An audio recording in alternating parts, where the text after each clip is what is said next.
నాయకత్వము రకాలు తెలుసుకుందాం. ఇక్కడ ఒక బిట్ వచ్చే నాకు ఛాయిస్ ఉంది. నాయకత్వ రకాలు ఒక 3 ఇంపార్టెంట్ తెలుసుకుందాం. ఒకటి సహభాగి నాయకత్వం, దీన్నే ప్రజాస్వామ్య నాయకత్వం లేదా భాగస్వామ్య నాయకత్వం అంటారు. జాగ్రత్తగా గుర్తుంచుకోండి, ఎగ్జామ్ పడుతుంది.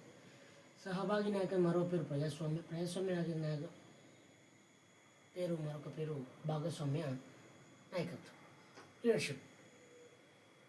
సహభాగి నాయకత్వం విషయానికి వస్తే సమూహంలోని సభ్యుల ఆలోచనలు అభిప్రాయాలను తెలుసుకొని వారి మనోభావాలకు దెబ్బతినకుండా పరస్పర సంప్రదింపుతో తాను పనిచేస్తూ నడిపించడం. ఇక్కడ నాయకుడు సభ్యుల యొక్క మనోభావాలను అర్థం చేసుకొని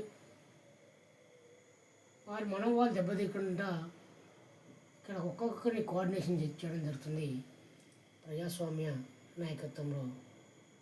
ఇదే సహభాగి లేదా భాగస్వామ్య నాయకత్వం అంటారు. అంటే సభ్యుల యొక్క ఒపీనియన్ తెలుసుకొని వాళ్ళు ఏది మంచి ఏది చూడని తెలుసుకొని అప్పుడు అమలు చేయడం జరుగుతుంది. ఇది పరస్పర సంప్రదింపులతో తాను పనిచేస్తూ నడిపించుట. ఇది ప్రజాస్వామ్య నాయకత్వ లక్షణాలు. అంటే ఉదాహరణ చూసుకుంటే ఇది తరగతి గదికి అన్ని విధాల యోగ్యమైనది, విద్యార్థులు కూడా కోరుకునేది అదే. అంటే విద్యార్థుల యొక్క అభిప్రాయాలు తెలుసుకొని వాళ్ళ ఇష్టానుసారంగా మనం లీడర్షిప్ను మెయింటైన్ చేయడం జరుగుతుంది.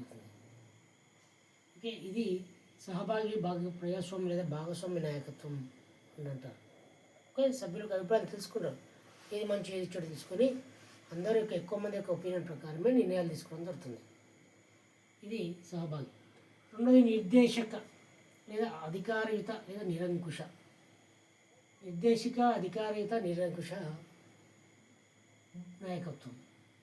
ఓకే, ఇది అనేక కఠిన నియమ నిబంధనలను విధించి రూల్స్ అండ్ రెగ్యులేషన్స్ స్ట్రిక్ట్గా పెట్టి ఏ నిర్ణయమైనా తానే తీసుకొని డిసిషన్ మొత్తం డిసిషన్ మేకర్ అయిపోతాడు. అంటే నేను చెప్తే అదే, నేను ఇట్లా చెప్పినట్టు నడవాలి బడి. ఇతర సభ్యులకు నచ్చినా నచ్చకపోయినా, విద్యార్థులకు నచ్చినా నచ్చకపోయినా సభ్యులందరినీ బలవంతంగా మీరు పాటించాలి అని తెలియడమే నిర్దేశిక లేదా అధికారయుత నిరంకుశ. అంటే బ్రిటిష్ పరిపాలన తలపించాలి ఉంటుందన్నట్టు.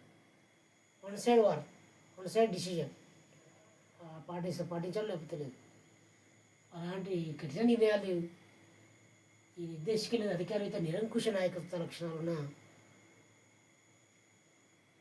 వారిలో ఈ విధంగా ఉంటుంది. ఇది తరగతి గదికి ఏమాత్రం ఉపయుక్తం కాదు. ఇటువంటి లక్షణాలు ఉన్న పాటిస్తే తరగతి గదికి ఉపయోగం కాదు. ఏ విద్యార్థి కూడా ఇది ఇష్టపడరు, గుర్తుంచుకోండి. ఓకే, విద్యార్థుల అభిప్రాయాలు తెలుసుకోకుండా తానే నిర్ణయాలు తీసుకొని పాటించండి మీరని కఠినంగా నియమ నిబంధనలు విద్యార్థుల మీద పెడితే అది విద్యార్థులకు తరగతి గదికి ఇది ఆమోదయోగ్యం కానిది అని తెలియజేయడం జరుగుతుంది. ఇంకోటి ఉంది ఉదాసీనత లేదా అనుజ్ఞ లేదా అనుమతిపూర్వక నాయకత్వం. ఇదో రకమైంది.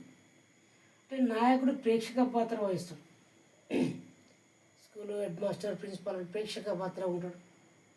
సభ్యులను ప్రోత్సహిస్తూ వారే నిర్ణయాలు తీసుకుంటారు. ఇక మీ ఇష్టమే, మీరేం చెప్తే అదే పో అంటాడు. సభ్యులు ఇష్టానుసారం పూర్వకంగా నిర్ణయాలు తీసుకుంటారు. ఇక మీకే పో, మీరు ఏం చెప్తారు, రేపు సెలవు ఇద్దాం, చలో రేపు సెలవు తీసుకోరు, ఎల్లుండి కూడా సెలవు ఇద్దాం, చలో ఎల్లుండి కూడా తీసుకోరు. ఈ విధంగా వాళ్ళ పూర్తి నిర్ణయాలు వదిలేసి నాయకుని ఆదేశాలు బేఖాతరు చేయరు. వాళ్ళు కూడా చేతిలో ఉన్నాడు. ఇటువంటి హెడ్ మాస్టర్ లేదా ప్రిన్సిపాల్ ఉంటే మొత్తం టీచర్లకు పిల్లలకి వెళ్ళిపెట్టి మీరు ఎట్లా చెప్తే అట్లా పో, రేపు 2 రోజులుగా 3 రోజులు సెలవుదా, 3 రోజులు సెలవు అయిపోటి అని పూర్తిగా నాయకుడు ప్రేక్షక పాత్ర వహిస్తూ నిర్ణయాలన్నీ సభ్యులకి వదిలిపెట్టే నాయకత్వాన్ని ఉదాసీనత లేదా అనుజ్ఞ లేదా అనుమతిపూర్వక నాయకత్వం అంటారు.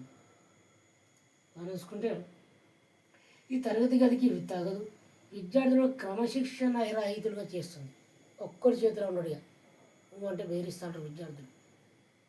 సో ఇటువంటిది చాలా ప్రమాదకరమని అంటాడు. ఇందులో నాయకుడి యొక్క లక్షణాలు విషయానికి వస్తే నిర్ణయాలు అటే పోతాయి కానీ మళ్ళీ తిరిగి రావు.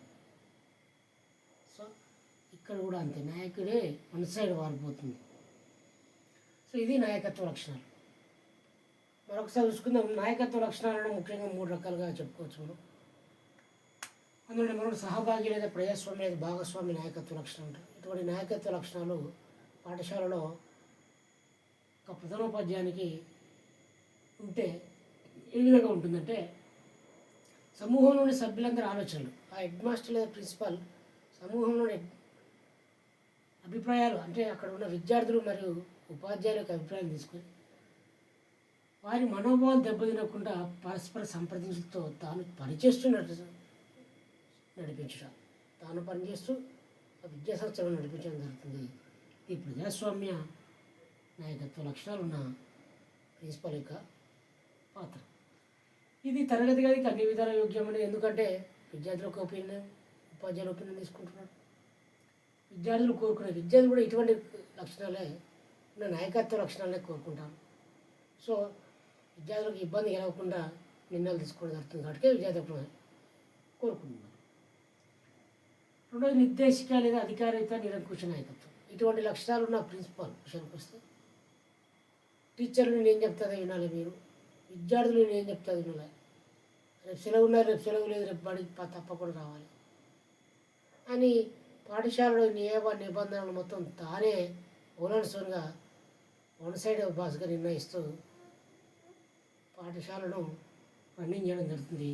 ఇది అనేక లక్షణాలు ఉన్నట్టయితే ఇది అనేక కఠిన నియమాలు విధిస్తే ఏ నిర్ణయమైనా తానే తీసుకొని ఇతర సభ్యులు నచ్చినా నచ్చకపోయినా సభ్యులందరూ బలవంతంగా పాటించేటట్లు లక్షణాలున్న దాన్ని నిర్దేశిక అధికారిత నిరంకుశ నాయకత్వ లక్షణాలున్న వ్యక్తిని చెప్పుకోవచ్చు. ఇది తరగతి గదికి ఏమాత్రం పనిచేయదు, ఏ విద్యార్థి కూడా దీన్ని ఇష్టపడరు. ఓకే. మూడోది ఉదాసీనత అనుజ్ఞానమతిపూర్వక.